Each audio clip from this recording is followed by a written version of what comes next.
एक गांव में एक बड़ा सा तालाब था। उस तालाब के किनारे एक बड़ा खंडहर जैसा पुराना घर था, जिसमें एक बुद्धि माँ रहती थी। उसके 2 बेटे थे और दोनों शहर में काम करते थे। जब माँ बीमार हुई तो दोनों बेटे अपनी बीवियों के साथ गांव लौट आए। बुद्धि माँ ने अपने जीवन भर की कमाई से उस पुराने घर को 2 हिस्सों में बांट दिया। एक हिस्सा बड़ी बहू को मिला और दूसरा छोटी बहू को। बड़ी बहू शहर से आई थी, उससे शहर की आरामदायक जिंदगी की आदत थी। उसने सोचा, तालाब के पास रहना अच्छा तो है, पर यहाँ का काम मैं कैसे करूँगी?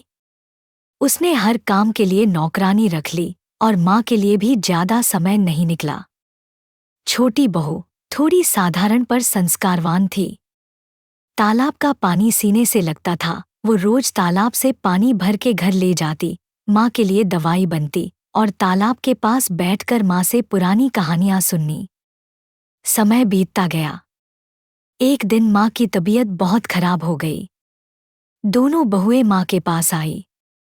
माँ ने हाथ पकड़कर कहा, तालाब के किनारे रहकर किसने क्या सीखा? यही मेरी अंतिम इच्छा है, तुम दोनों सच बताओ।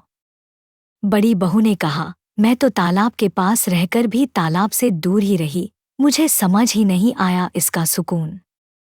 छोटी बहू ने कहा, माँ, तालाब ने मुझे धैर्य सिखाया, प्रेम सिखाया और आपकी सेवा करना सिखाया। माँ मुस्काराई और बोली, जिसने तालाब से जीवन का पानी भरा, उसने सच में घर बनाया। और जिसने तालाब के पास रहकर भी उसे पहचाना नहीं, उसके लिए सिर्फ मकान था।